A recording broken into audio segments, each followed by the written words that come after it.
How can employees distinguish personal versus work use on company devices? Imagine you're using your work laptop or phone and wondering, is this for work or personal stuff? Knowing the difference is key to protecting your privacy and following workplace rules. First, remember that devices like laptops, phones, and tablets provided by your employer are their property. This means your employer has the right to set rules on how they are used.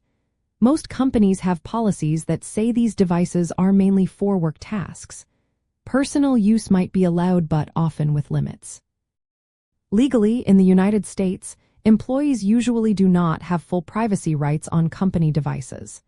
Employers can monitor activity on these devices, including emails, websites visited, and files stored. This monitoring is often explained in the company's acceptable use policy, which employees should read carefully. If your employer monitors your device use, they must do so according to federal and state laws, like the Electronic Communications Privacy Act, which restricts unauthorized interception of electronic communications.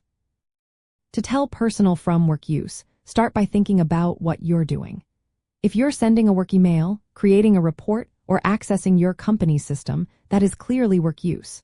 If you're checking your personal email, browsing social media, or shopping online, that is personal use.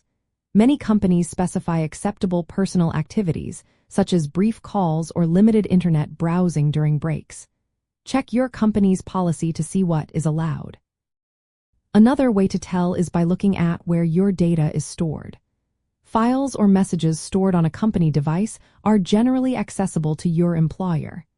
Even if you think something is private, your employer might have the right to review or delete it, especially if stored on a company server or device.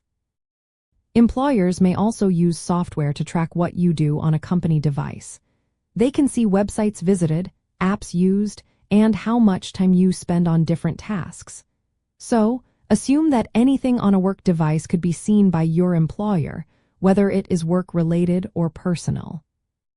To keep personal and work activities separate, consider using different accounts or profiles if your employer allows. Avoid storing sensitive personal information like private photos or financial documents on company devices. Regularly review your company's device use policy, and if anything is unclear, ask HR or management for clarification. Whenever possible, use your personal phone or computer for personal matters. This helps keep your private life separate from work data. Remember, even if your employer allows some personal use, it is a privilege, not a right. They can wipe or reclaim the device if you leave the company, which might delete both your work and personal data. If you use your work phone for personal calls or messages, be aware that your employer might have access to call logs and records. This is part of their right to manage their equipment. In the end, understanding your workplace policies and the limits of your privacy is essential. Always follow the rules, use personal devices for personal activities when possible, and keep personal data separate from work data. Clear boundaries help protect your privacy and ensure you stay compliant with workplace rights and protections.